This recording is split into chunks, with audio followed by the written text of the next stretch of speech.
Hi hello ನಮಸ್ಕಾರ ಸ್ನೇಹಿತರೆ. Welcome to our tasty ಯಾತ್ರಾ ಕನ್ನಡ ಯೂಟ್ಯೂಬ್ ಚಾನಲ್. ಹಾಗೆ ಇವತ್ತಿನ ಹೊಸ ವಿಡಿಯೋಗೆ ನಿಮ್ಮೆಲ್ಲರಿಗೂ ಸುಸ್ವಾಗತ ಸ್ನೇಹಿತರೆ. ಇವತ್ತಿನ ವಿಡಿಯೋದಲ್ಲಿ ಅನ್ನಭಾಗ್ಯ ಯೋಜನೆ ಜೊತೆ ಇಂದಿರಾ ಕಿಟ್ ಬಂದೇ ಬಿಡ್ತು. ಕಿಟ್ನ ಹೇಗೆ ಪಡೆಯೋದು, ಕಿಟ್ಟಲ್ಲಿ ಏನೇನಿರುತ್ತೆ, ಇದು ಯಾವಾಗ ಜಾರಿಯಾಗುತ್ತೆ, ರೇಷನ್ ಕಾರ್ಡ್ ಬಿಗ್ ಅಪ್ಡೇಟ್ ಏನು ಅನ್ನೋದನ್ನು ಇವತ್ತಿನ ವಿಡಿಯೋದಲ್ಲಿ ತಿಳ್ಕೊಳ್ಳೋಣ ಬನ್ನಿ ಸ್ನೇಹಿತರೆ. ರಾಜ್ಯದ ಎಲ್ಲ BPL APL ಕಾರ್ಡ್ದಾರರಿಗೆ, ಎಲ್ಲ ಕುಟುಂಬಗಳಿಗೆ ಒಂದು ಸರ್ಕಾರದಿಂದ ಒಂದು ಹೊಸ ಅಪ್ಡೇಟ್, ಬಿಗ್ ಅಪ್ಡೇಟ್ ಬಂದಿದೆ. ಕಳೆದ ಕೆಲವು ತಿಂಗಳುಗಳಿಂದ ಸಾಕಷ್ಟು ಚರ್ಚೆಗೊಳಗಾದಂಥ ವಿಷಯ, ಎಲ್ಲರ ಬಾಯಲ್ಲಿ ಹರಿದಾಡ್ತಿದ್ದಂಥ ವಿಷಯ, ಇಂದಿರಾ ಕಿಟ್ ಯಾವಾಗ ಸಿಗುತ್ತೆ, ಈ ಕಿಟ್ ಜೊತೆಗೆ ನಮಗೆ ಎಷ್ಟು ಅಕ್ಕಿ ಸಿಗುತ್ತೆ, ಕಿಟ್ನಲ್ಲಿ ಏನೇನಿರುತ್ತೆ, ಇದೆಲ್ಲದರ ಮಾಹಿತಿಯನ್ನು ತಿಳ್ಕೊಳ್ಳೋಣ ಸ್ನೇಹಿತರೆ. ಹಾಗೆ ನಮ್ಮ BPL ಕಾರ್ಡ್ನಲ್ಲಿ ಏನೆಲ್ಲ ಹೊಸ ನಿಯಮಗಳಿದೆ, ಹಾಗೆ APL ಕಾರ್ಡ್ದಾರರಿಗೂ ಕೂಡ ಅಕ್ಕಿ ಸಿಗುತ್ತಾ, ಹಾಗೆ ನಮ್ಮ ನ್ಯಾಯಬೆಲೆ ಅಂಗಡಿಗಳಲ್ಲಿ ಒಂದಷ್ಟು ರೂಲ್ಸ್ ಬದಲಾವಣೆ ಆಗಿದೆ, ಅದೇನು ರೂಲ್ಸು, ಇದೆಲ್ಲದರ ಕಂಪ್ಲೀಟ್ ಮಾಹಿತಿಯನ್ನು ಇವತ್ತಿನ ಈ ವಿಡಿಯೋದಲ್ಲಿ ನಾನು ತಿಳಿಸ್ಕೊಳ್ಳೋಕ್ಕೆ ಪ್ರಯತ್ನ ಮಾಡ್ತೀನಿ ಸ್ನೇಹಿತರೆ. ಹಾಗಾಗಿ ವಿಡಿಯೋವನ್ನು ಎಲ್ಲರೂ ಕೂಡ ಮಿಸ್ ಮಾಡದೆ ಕೊನೆ ತನಕ ನೋಡಿ. ನಮ್ಮ ವಿಡಿಯೋ ಇಷ್ಟ ಆದರೆ ಲೈಕು, ಕಮೆಂಟು, ಶೇರ್ ಮಾಡೋದನ್ನು ಮರಿಬೇಡಿ ಸ್ನೇಹಿತರೆ. ಹಾಗೆ ಈ ಥರದ ಹೊಸ ಹೊಸ ಮಾಹಿತಿಗಳಿಗಾಗಿ, ಅಪ್ಡೇಟ್ಗಳಿಗಾಗಿ ನಮ್ಮ ಚಾನಲ್ನ ಸಬ್ಸ್ಕ್ರೈಬ್ ಮಾಡಿಲ್ಲ ಅಂತಂದರೆ ಈ ಕೂಡಲೇ ಸಬ್ಸ್ಕ್ರೈಬ್ ಮಾಡಿ, ಬೆಲ್ ಐಕಾನ್ ಪ್ರೆಸ್ ಮಾಡಿ, ಸಪೋರ್ಟ್ ಮಾಡಿ ಸ್ನೇಹಿತರೆ. ಸ್ನೇಹಿತರೆ, ಈ ಎಲ್ಲ ಪ್ರಶ್ನೆಗಳಿಗೆ ನಮ್ಮ ಆಹಾರ ಮತ್ತು ನಾಗರಿಕ ಸರಬರಾಜು ಸಚಿವರಾದಂಥ KH ಮುನಿಯಪ್ಪನವರು ಈಗಾಗಲೇ ಸ್ಪಷ್ಟನೆಯನ್ನು ಕೊಟ್ಟಿದ್ದಾರೆ. ಹಾಗಾದರೆ ಸರ್ಕಾರ ಏನು ಹೇಳ್ತಿದೆ, ಯಾರಿಗೆ ಏನೆಲ್ಲ ಲಾಭ ಸಿಗುತ್ತೆ, ಯಾವೆಲ್ಲ ಮಾಹಿತಿ ಈಗ ಆಲ್ರೆಡಿ ಕನ್ಫರ್ಮ್ ಆಗಿದೆ, ಖಚಿತ ಆಗಿದೆ, ಇನ್ನು ಯಾವೆಲ್ಲ ಮಾಹಿತಿಗಳು, ಅಪ್ಡೇಟ್ಗಳು ಇನ್ನೂ ಪರಿಶೀಲನೆಯಲ್ಲಿದೆ, ಇದೆಲ್ಲದರ ಕಂಪ್ಲೀಟ್ ಮಾಹಿತಿಯನ್ನು ಡೀಟೇಲಾಗಿ ಒನ್ ಬೈ ಒನ್ ನಾನು ಈ ವಿಡಿಯೋದಲ್ಲಿ ತಿಳಿಸ್ಕೊಡ್ತಾ ಹೋಗ್ತೀನಿ ಸ್ನೇಹಿತರೆ. ಈ ವಿಡಿಯೋ ಒಂದು ಮೇಜರ್ ಅಪ್ಡೇಟ್ ಆಗಿರುತ್ತೆ. ಹಾಗಾಗಿ ಎಲ್ಲರೂ ಕೂಡ ಮಿಸ್ ಮಾಡದೆ ಈ ವಿಡಿಯೋನ ಕೊನೆ ತನಕ ನೋಡಿ. ಯಾಕಂದರೆ ನಾನು ಕೊನೆಯಲ್ಲಿ ಕೊಡುವಂಥ ಒಂದು ಇನ್ಫಾರ್ಮೇಷನ್ನು, ಅಪ್ಡೇಟು ನಿಮ್ಮ ಎಲ್ಲ ಕುಟುಂಬಗಳಿಗೆ ಇಂಪಾರ್ಟೆಂಟ್ ಆಗಿರುತ್ತೆ ಸ್ನೇಹಿತರೆ. ಹಾಗಾಗಿ ಎಲ್ಲರೂ ಕೂಡ ಮಿಸ್ ಮಾಡದೆ ವಿಡಿಯೋವನ್ನು ಕೊನೆ ತನಕ ನೋಡಿ. ಸಾಕಷ್ಟು ತಿಂಗಳುಗಳಿಂದ, ಕಳೆದ ಕೆಲವು ತಿಂಗಳುಗಳಿಂದ ಈ ಒಂದು ವಿಷಯದ ಬಗ್ಗೆ ಚರ್ಚೆ ಆಗ್ತಾ ಇತ್ತು. ಇಂದಿರಾ ಕಿಟ್ ಯೋಜನೆ ಬಗ್ಗೆ, ಅಂದರೆ ಸಿದ್ದರಾಮಯ್ಯವರು ಇದ್ದಾಗಿಂದನೂ ಕೂಡ ಈ ವಿಷಯದ ಬಗ್ಗೆ ಸಾಕಷ್ಟು ಪ್ರಶ್ನೆಗಳು ಕೇಳಿ ಬರ್ತಾ ಇತ್ತು, ಚರ್ಚೆಗಳು ಕೂಡ ಆಗ್ತಾ ಇತ್ತು. ಇದೀಗ ಗ್ಯಾರಂಟಿ ಯೋಜನಾ ಪರಿಶೀಲನಾ ಸಭೆ ಬಳಿಕ, ಗ್ಯಾರಂಟಿ ಪ್ರಗತಿ ಯೋಜನಾ ಪರಿಶೀಲನಾ ಸಭೆ ಬಳಿಕ ಸುದ್ದಿಗೋಷ್ಠಿಯಲ್ಲಿ ಮಾತನಾಡಿದಂಥ ನಮ್ಮ ಆಹಾರ ನಾಗರಿಕ ಸರಬರಾಜು ಸಚಿವರಾದಂಥ KH ಮುನಿಯಪ್ಪನವರು ಒಂದು ಸ್ಪಷ್ಟನೆಯನ್ನು ಕೊಟ್ಟಿದ್ದಾರೆ. ಏನಪ್ಪ ಅಂತ ಅಂದರೆ, ಮುಂದಿನ 3 ತಿಂಗಳೊಳಗೆ ಈ ಒಂದು ಇಂದಿರಾ ಕಿಟ್ ಯೋಜನೆಯನ್ನು ಜಾರಿಗೆ ತರಲು ಸರ್ಕಾರ ಈಗಾಗಲೇ ಸಿದ್ಧತೆಯನ್ನು ನಡೆಸಿದೆ ಸ್ನೇಹಿತರೆ.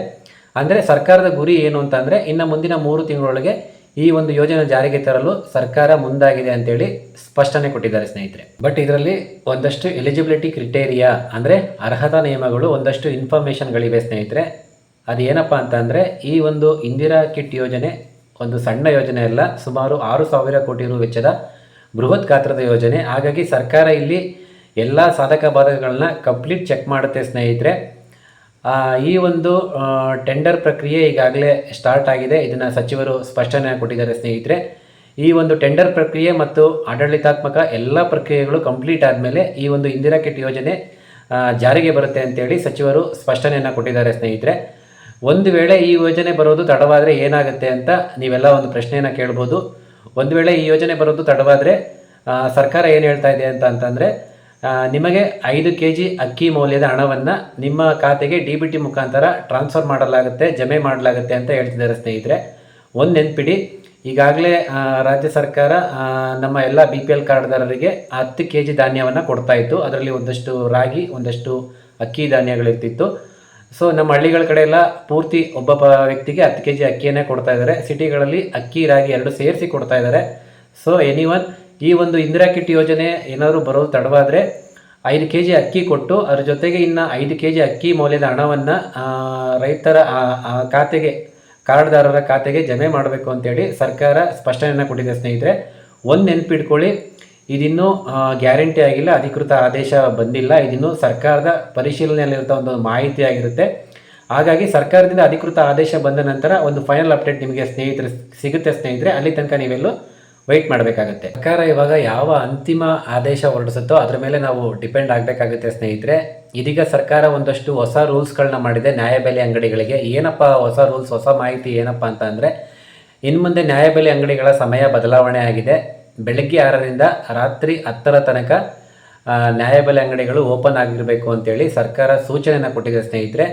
ಇನ್ ಕೇಸ್ ನಿಮ್ಮ ಊರಿನಲ್ಲಿ, ನಿಮ್ಮ ಹಳ್ಳಿಗಳಲ್ಲಿ ನ್ಯಾಯಬೆಲೆ ಅಂಗಡಿಗಳು ಈ ಒಂದು ನಿಯಮವನ್ನು ಪಾಲಿಸ್ತಾ ಇದ್ದರೆ, ಅಂದರೆ ಬೆಳಗ್ಗೆ ಲೇಟಾಗಿ ಓಪನ್ ಮಾಡೋದು, ಬೇಗ ಕ್ಲೋಸ್ ಮಾಡೋದು, ಮತ್ತು ಪಡಿತರ ನಿಮ್ಮ ರೇಷನನ್ನು ಸರಿಯಾಗಿ ಕೊಡದೇ ಇರೋವಂಥದ್ದು, ಮತ್ತು ನಿಮ್ಮನ್ನು ಅಲ್ದಾಡಿಸೋವಂಥ ಕೆಲಸ ಏನಾದರೂ ಮಾಡ್ತಾಯಿದ್ರೆ ನೀವು ಈ ಕೂಡಲೇ ಆಹಾರ ಇಲಾಖೆಯ ಅನ್ನಭಾಗ್ಯ ಸಹಾಯವಾಣಿ 1967 ನೋಟ್ ಮಾಡ್ಕೊಳ್ಳಿ ಸ್ನೇಹಿತರೆ. 1967 ನಾನು ಸ್ಕ್ರೀನ್ ಮೇಲೆ ಹಾಕಿರ್ತೀನಿ. ಈ ನಂಬರ್ಗೆ ನೀವು ಕಾಲ್ ಮಾಡಿ ಕಂಪ್ಲೇಂಟ್ ಮಾಡಬಹುದು. ಸೊ ಇದನ್ನು ಸ್ವತಃ ಸಚಿವರೇ ಸ್ಪಷ್ಟನೆಯನ್ನು ಕೊಟ್ಟಿದ್ದಾರೆ. ಹಾಗಾಗಿ ಎಲ್ಲರೂ ಕೂಡ ನಿಮ್ಮ ಒಂದು ಪಡಿತರ ಪಡೆಯೋದ್ರಲ್ಲಿ ಏನಾದರೂ ಸಮಸ್ಯೆ ಆಗಿದ್ರೆ ಅಥವಾ ನ್ಯಾಯಬೆಲೆ ಅಂಗಡಿಗಳಲ್ಲಿ ಏನಾದರೂ ಸಮಸ್ಯೆ ಇತ್ತಂದರೆ ಈ ಒಂದು ಸಹಾಯವಾಣಿಯನ್ನು ಬಳಸ್ಕೊಳ್ಳಿ ಸ್ನೇಹಿತರೆ. ಪಡಿತರದಲ್ಲಿ ಆಗ್ತಿದ್ದಂಥ ಅಕ್ರಮಗಳನ್ನ ತಡೆಯೋದಕ್ಕೆ ಸರ್ಕಾರ ಈಗ ಒಂದು ಹೊಸ ಪ್ಲ್ಯಾನ್ ಮಾಡಿದೆ ಸ್ನೇಹಿತರೆ. ನಿಮಗೆಲ್ಲ ಗೊತ್ತಿರ್ಬೋದು, ಪಡಿತರ ಧಾನ್ಯ ಸಾಗಾಣಿಕೆ ವೇಳೆ ಮಧ್ಯದಲ್ಲೇ ಕಾಳಸಂತೆಗೆ ಮಾರಾಟ ಆಗ್ತಿದ್ದಂತು. ಅಂದರೆ ಕಳ್ಳಸಂತೆ ಅಂದರೆ ಅಕ್ರಮವಾಗಿ ಮಾರಾಟ ಮಾಡ್ತಿದ್ರು, ಸಾಗಾಣಿಕೆ ಆಗ್ತಾಯಿತ್ತು. ಈ ಒಂದು ವಿಚಾರಗಳು ಸಾಕಷ್ಟು ಬೆಳಕಿಗೆ ಬಂದಿತ್ತು. ಹಾಗೆ ತೂಕದಲ್ಲಿ ಮೋಸ ಮಾಡುವಂಥದ್ದಾಗಿರ್ಬೋದು, ಈ ಒಂದು ಕಳ್ಳ ಸಾಗಾಣಿಕೆ, ಕಾಳಸಂತೆಗೆ ಮಾರಾಟ ಆಗ್ತಿದ್ದು ಧಾನ್ಯಗಳು, ಈ ಎಲ್ಲ ಅಕ್ರಮಗಳನ್ನ ತಡೆಯೋದಕ್ಕೆ ಸರ್ಕಾರ ಇವಾಗ ಮುಂದಾಗಿದೆ ಸ್ನೇಹಿತರೆ. ಒಂದು ಹೊಸ ಟೆಕ್ನಾಲಜಿ ತಂತ್ರಜ್ಞಾನ ಬಳಸೋದಕ್ಕೆ ಮುಂದಾಗಿದೆ. ಹಾಗಾದರೆ ಆ ಹೊಸ ಟೆಕ್ನಾಲಜಿ ತಂತ್ರಜ್ಞಾನ ಏನು ಅನ್ನೋದನ್ನು ನೋಡ್ಕೊಂಬರೋಣ ಬನ್ನಿ. ಮೊದಲನೇದಾಗಿ ರಾಜ್ಯದ ಎಲ್ಲ ಪಡಿತರ ಗೋದಾಮುಗಳಲ್ಲಿ CCTV ಕ್ಯಾಮರಾಗಳನ್ನು ಅಳವಡಿಸಲಾಗುತ್ತೆ. ಅಂದರೆ ಗೋದಾಮಿನಲ್ಲಿ ಏನಾಗ್ತಿದೆ ಅನ್ನೋದು ದಾಖಲಾಗುತ್ತೆ. ಎರಡನೇದಾಗಿ ಪಡಿತರ ವಾಹನಗಳಿಗೆ GPS ಅನ್ನು ಅಳವಡಿಸಲಾಗುತ್ತೆ. ಅಂದರೆ ಲೈವ್ ಟ್ರ್ಯಾಕಿಂಗ್, ವಾಹನ ಎಲ್ಲಿದೆ, ಯಾವ ಮಾರ್ಗದಲ್ಲಿ ಹೋಗುತ್ತಿದೆ, ಸಮಯಕ್ಕೆ ಸರಿಯಾಗಿ ತಲುಪುತ್ತಿದೆ ಅನ್ನೋದನ್ನು ಇಲ್ಲಿ ಟ್ರ್ಯಾಕ್ ಮಾಡಬಹುದು. ಮೂರನೇದು, ರಾಜ್ಯ ಮಟ್ಟದಲ್ಲಿ ಕಮಾಂಡ್ ಆ್ಯಂಡ್ ಕಂಟ್ರೋಲ್ ರೂಮ್ ಸ್ಥಾಪನೆ ಮಾಡಲಾಗುತ್ತೆ. ಅಲ್ಲಿಂದಲೇ ಈ ಎಲ್ಲ ವ್ಯವಸ್ಥೆಗಳ ಮೇಲೆ ಒಂದು ಕಣ್ಗಾವಲನ್ನು ಇಡಲಾಗುತ್ತೆ ಸ್ನೇಹಿತರೆ. ಸೊ ಈ 3 ಹೊಸ ತಂತ್ರಜ್ಞಾನ ಅಳವಡಿಸೋದಕ್ಕೆ ಸರ್ಕಾರ ಇವಾಗ ಮುಂದಾಗಿದೆ ಸ್ನೇಹಿತರೆ. ಇಲ್ಲಿ ಸರ್ಕಾರದ ಉದ್ದೇಶ ಒಂದೇ ಸ್ನೇಹಿತರೆ, ಪಡಿತರ ವಿತರಣೆಯಲ್ಲಿ ಟ್ರಾನ್ಸ್ಪರೆನ್ಸಿ ಅಂದರೆ ಪಾರದರ್ಶಕತೆ ಹೆಚ್ಚಾಗಬೇಕು. ಇದರಲ್ಲಿ ಯಾವುದೇ ರೀತಿಯ ಅಕ್ರಮಗಳಾಗಬಾರ್ದು.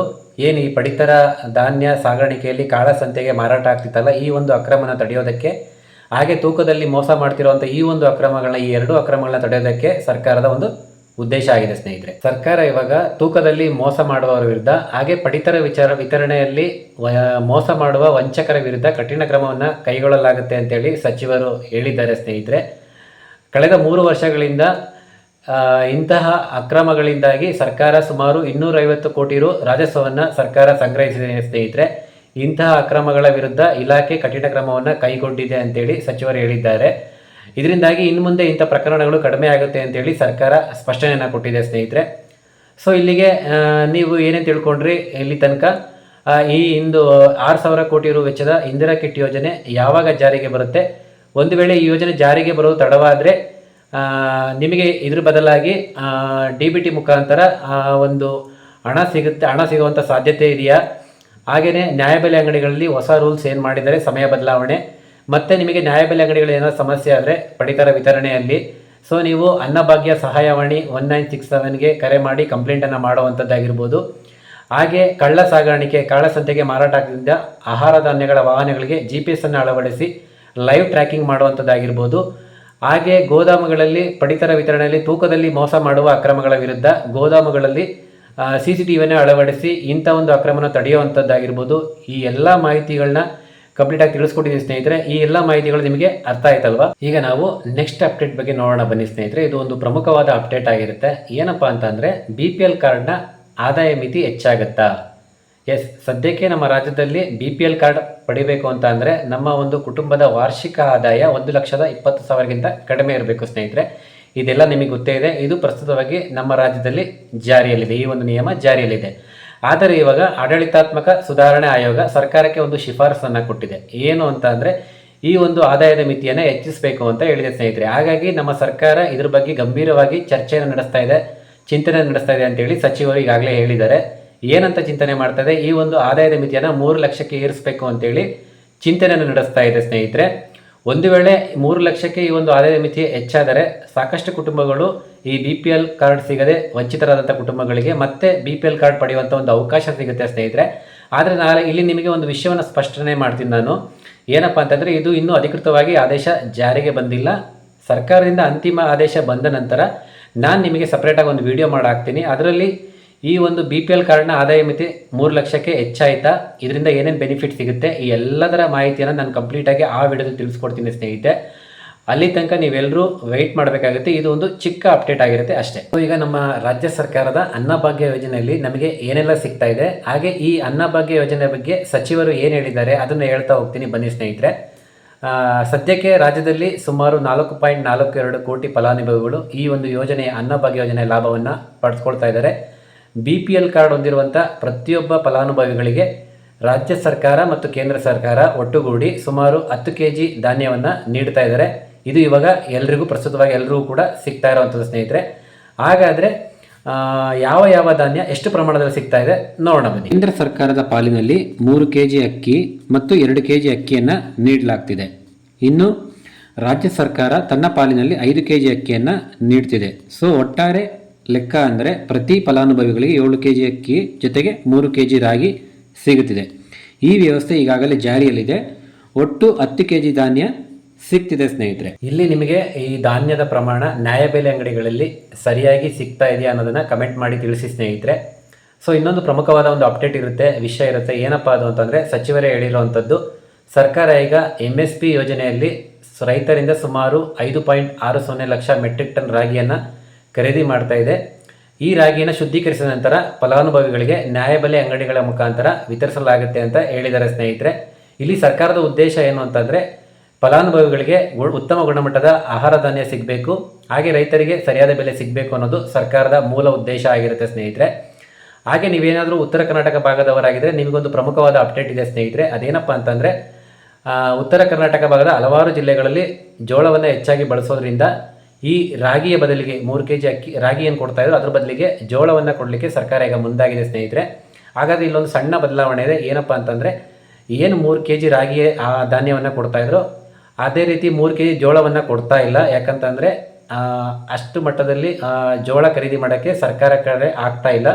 ಸೊ ಹಾಗಾಗಿ ಏನು 7 kg ಅಕ್ಕಿಯನ್ನು ಕೊಡ್ತಾಯಿದ್ರು ಅದರಲ್ಲಿ 1 kg ಹೆಚ್ಚುವರಿಯಾಗಿ ಅಕ್ಕಿಯನ್ನು ಕೊಟ್ಟು 3 kg ರಾಗಿಯಲ್ಲಿ 1 kg ಕಡಿಮೆ ಮಾಡ್ತಾಯಿದ್ದಾರೆ. 2 kg ಜೋಳವನ್ನು ವಿತರಣೆ ಮಾಡ್ತಾಯಿದೆ. ಒಟ್ಟಿನಲ್ಲಿ ಧಾನ್ಯದ ವಿತರಣೆಯಲ್ಲಿ ಯಾವುದೇ ರೀತಿ ಬದಲಾವಣೆ ಇಲ್ಲ. 10 kg ಧಾನ್ಯ ಏನಿದೆಯೋ ಅದೇ ಕೊಡ್ತಾ ಇದ್ದಾರೆ. ಇಲ್ಲಿ ಎರಡೇ ಬದಲಾವಣೆ, ಒಂದು ರಾಗಿ ಬದಲಿಗೆ ಜೋಳವನ್ನು ಕೊಡ್ತಾ ಇದ್ದಾರೆ. ಅಕ್ಕಿಯನ್ನು ಹೆಚ್ಚುವರಿ ಮಾಡಿ ಜೋಳವನ್ನು ಕಡಿಮೆ ಮಾಡಿ ಟೋಟಲ್ 10 kg ಏನು ಪ್ರಮಾಣ ಇದೆಯೋ ಅದನ್ನು ಆ ಧಾನ್ಯವನ್ನು ಕೊಡ್ತಾ ಇದ್ದಾರೆ ಸ್ನೇಹಿತರೆ. ಇದು ಉತ್ತರ ಕರ್ನಾಟಕದ ಭಾಗದ ಜನರಿಗೆ ಒಂದು ಮುಖ್ಯ ಅಪ್ಡೇಟ್ ಆಗಿರುತ್ತೆ. ಈಗ ನೆಕ್ಸ್ಟ್ ಅಪ್ಡೇಟ್ ಬಗ್ಗೆ ನೋಡೋಣ ಸ್ನೇಹಿತರೆ. ಇದು ಕೂಡ ಪ್ರಮುಖವಾದ ಅಪ್ಡೇಟ್ ಆಗಿರುತ್ತೆ. ಇನ್ನು ಮುಂದೆ APL ಕಾರ್ಡ್ದಾರರಿಗೆ ಅಕ್ಕಿ ಸಿಗುತ್ತಾ, ಈ ಒಂದು ಪ್ರಶ್ನೆಗೆ ಸಚಿವರು ಏನು ಹೇಳಿದ್ದಾರೆ ನೋಡೋಣ ಬನ್ನಿ. ಈ ಮೊದಲು ಸರ್ಕಾರ APL ಕಾರ್ಡ್ದಾರರು ಕೂಡ ಅಕ್ಕಿಯನ್ನು ಕೊಡ್ತಾ ಇತ್ತು. ನಂತರ ದಿನಗಳಲ್ಲಿ ಈ ಒಂದು ವ್ಯವಸ್ಥೆಯನ್ನು ಸ್ಟಾಪ್ ಮಾಡ್ತು ಸ್ನೇಹಿತರೆ. ಹಾಗಾದರೆ ನೆಕ್ಸ್ಟ್ ಮತ್ತೆ ಇವರಿಗೆ ಮತ್ತೆ ಅಕ್ಕಿ ಸಿಗುವಂಥ ಚಾನ್ಸಸ್ ಇದೆಯಾ ಅನ್ನೋ ಒಂದು ಪ್ರಶ್ನೆಗೆ ಸಚಿವರು ಏನು ಹೇಳಿದ್ದಾರೆ ಅಂತ ಅಂದರೆ, ಅದು ತಿಳಿಸೋಕ್ಕೆ ಮುಂಚೆ ಸರ್ಕಾರದಲ್ಲಿ ಆಗಿರೋಂಥ ಒಂದಷ್ಟು ಬದಲಾವಣೆ ಬಗ್ಗೆ ನಾನು ನಿಮಗೆ ತಿಳಿಸ್ಕೊಡ್ತೀನಿ ಸ್ನೇಹಿತರೆ. ಅದೇನು ಅಂತಂದರೆ, ಸಚಿವರ ಮಾಹಿತಿಯ ಪ್ರಕಾರ ರಾಜ್ಯದಲ್ಲಿ ಸುಮಾರು 7.76 ಲಕ್ಷ BPL ಕಾರ್ಡ್ಗಳನ್ನು ಅನರ್ಹ ಪಟ್ಟಿಗೆ ಸೇರಿಸಲಾಗಿದೆ ಸ್ನೇಹಿತರೆ. ಯಾಕಂತಂದರೆ ಸರ್ಕಾರ ನಿಯಮಗಳನ್ನ ಪಾಲಿಸಿದಂಥ ಇಂಥ ಕುಟುಂಬಗಳನ್ನ ಇಂಥ BPL ಕಾರ್ಡ್ಗಳನ್ನ ರದ್ದು ಮಾಡಲಾಗಿದೆ. ಹಾಗೆಯೇ 4,32,000 BPL ಕಾರ್ಡ್ಗಳನ್ನ APL ಕಾರ್ಡ್ಗಳಾಗಿ ಪರಿವರ್ತನೆ ಮಾಡಲಾಗಿದೆ, APL ವರ್ಗಕ್ಕೆ ಸೇರಿಸಲಾಗಿದೆ. ಸೊ ಈ APL ಕಾರ್ಡ್ದಾರರಿಗೆ ಸರ್ಕಾರ ಮುಂಚೆ ಅಕ್ಕಿಯನ್ನು ಕೊಡ್ತಾಯಿತ್ತು ಸ್ನೇಹಿತರೆ. ಪ್ರತಿ ತಿಂಗಳು 15 kg ಅಕ್ಕಿಯನ್ನು ವಿತರಣೆ ಮಾಡ್ತಾಯಿತ್ತು. ನಂತರ ದಿನಗಳಲ್ಲಿ ಈ ಒಂದು ವ್ಯವಸ್ಥೆಯನ್ನು ಸ್ಟಾಪ್ ಮಾಡ್ತು. ಅದಕ್ಕೆ ಕಾರಣ ಏನಪ್ಪ ಅಂತಂದರೆ, ಈ APL ಕಾರ್ಡ್ದಾರರು ಸರಿಯಾದ ಸಮಯದಲ್ಲಿ ಸರಿಯಾದ ಪ್ರಮಾಣದಲ್ಲಿ ಪಡಿತರವನ್ನು ಪಡಿತಾ ಇರಲಿಲ್ಲ. ತುಂಬ ಕಡಿಮೆ ಪ್ರಮಾಣದಲ್ಲಿ ಅಕ್ಕಿಯನ್ನು ಪಡ್ಕೊಳ್ತಾ ಇದ್ರು. ಹಾಗೆ ಇನ್ನು ಕೆಲವರು 6 ತಿಂಗಳು 8 ತಿಂಗಳಾದರೂ ಕೂಡ ಪಡಿತರವನ್ನು ಪಡಿತಾ ಇರಲಿಲ್ಲ. ಈ ಒಂದು ಕಾರಣಕ್ಕಾಗಿ ಸರ್ಕಾರ ಈ ಒಂದು ವ್ಯವಸ್ಥೆಯನ್ನು ಕಂಪ್ಲೀಟಾಗಿ ಸ್ಟಾಪ್ ಮಾಡ್ತಾ ಅಂತೇಳಿ ಸಚಿವರು ಹೇಳಿದ್ದಾರೆ ಸ್ನೇಹಿತರೆ. ಹಾಗಾದರೆ ಈ BPLನಿಂದ APLಗೆ ಬದಲಾದ ಕುಟುಂಬಗಳಿಗೆ APL ಕಾರ್ಡ್ದಾರರಿಗೆ ಮತ್ತೆ ಅಕ್ಕಿ ವಿತರಣೆ ಬಗ್ಗೆ ಸರ್ಕಾರ ಸೂಕ್ತ ತೀರ್ಮಾನ ಕೈಗೊಳ್ಳಲಿದೆ ಅಂತೇಳಿ ಸಚಿವರು ಹೇಳಿದ್ದಾರೆ. ಇದ್ರ ಬಗ್ಗೆ ಇನ್ನೂ ಅಂತಿಮ ನಿರ್ಧಾರ ಆಗಿಲ್ಲ. ಇದ್ರ ಬಗ್ಗೆ ಚರ್ಚೆ ಮಾಡಿ ಅಧಿಕೃತ ಆದೇಶವನ್ನು ಹೊರಡಿಸ್ತೀವಿ ಅಂತಲೂ ಕೂಡ ಸಚಿವರು ಹೇಳಿದ್ದಾರೆ. ಹಾಗಾದರೆ ಇಲ್ಲಿ APL ಕಾರ್ಡ್ದಾರರಿಗೆ ಮತ್ತೆ ಅಕ್ಕಿ ಸಿಗುತ್ತಾ, ಅಕ್ಕಿ ಸಿಗೋದಾದರೆ ಎಷ್ಟು ಪ್ರಮಾಣದಲ್ಲಿ ಸಿಗುತ್ತೆ, ಇದೆಲ್ಲದರ ಬಗ್ಗೆ ಯಾವುದೇ ಕ್ಲಾರಿಟಿಯನ್ನು ಸಚಿವರು ಕೊಟ್ಟಿಲ್ಲ. ಮುಂದಿನ ದಿನಗಳಲ್ಲಿ ಅಪ್ಡೇಟ್ಗಾಗಿ ನೀವೆಲ್ಲರೂ ಕಾಯಬೇಕಾಗುತ್ತೆ ಸ್ನೇಹಿತರೆ. ಇದಿಷ್ಟು ಅರ್ಥ ಆಯ್ತಲ್ವ ನಿಮಗೆ? ಸರ್ಕಾರ ಈಗ ಈ ಇಂದಿರಾ ಕಿಟ್ ಯೋಜನೆಯನ್ನು ಜಾರಿಗೆ ತರುವಂಥ ಒಂದು ಪ್ರಕ್ರಿಯೆಯಲ್ಲಿದೆ ಸ್ನೇಹಿತರೆ. ಆದರೆ ಇದ್ರ ಬಗ್ಗೆ ಸರ್ಕಾರದಿಂದ ಅಂತಿಮ ಆದೇಶ ಇನ್ನೂ ಹೊರಬಿದ್ದಿಲ್ಲ. ಆದರೆ ಸಚಿವರು ಇಲ್ಲಿ ಏನು ಹೇಳ್ತಾ ಇದ್ದಾರೆ, ಈ ಇಂದಿರಾ ಕಿಟ್ ಪ್ರಮಾಣದಲ್ಲಿ ಏನೆಲ್ಲ ಬದಲಾವಣೆ ಆಗುತ್ತೆ, ಹಾಗೆ ಸರ್ಕಾರ ಈ ಒಂದು ಇಂದಿರಾ ಕಿಟ್ ಬಗ್ಗೆ ಏನೆಲ್ಲ ಚರ್ಚೆಗಳನ್ನ ನಡೆಸ್ತಾ ಇದೆ, ಯಾರೆಲ್ಲ ಈ ಇಂದಿರಾ ಕಿಟ್ ಯೋಜನೆ ಪಡೆಯಲು ಅರ್ಹರಾಗಿದ್ದೀರಾ, ಸೊ ಹಾಗಾದರೆ ನಾವು ನೀವೆಲ್ಲ ಈ ಒಂದು ಕಿಟ್ ಪಡೆಯಲು ಅರ್ಹರಾಗಿದ್ದೀವಾ ಅಂತೇಳಿ ಚೆಕ್ ಮಾಡ್ಕೊಳ್ಳೋಣ ಬನ್ನಿ ಸ್ನೇಹಿತರೆ. ಇಂದಿರಾ ಕಿಟ್ ಪಡೆಯಲು ಯಾರು ಅರ್ಹರು? ಅರ್ಹ ಕುಟುಂಬಗಳು ಮೊದಲನೇದು BPL ಕಾರ್ಡ್ ಹೊಂದಿರಬೇಕು. ಎರಡನೇದು ಅಂತ್ಯೋದಯ ಅನ್ನ ಯೋಜನೆ AAY ಕಾರ್ಡ್ ಹೊಂದಿರಬೇಕು. ಸರಳ ಮಾನದಂಡಗಳು ಏನೇನು?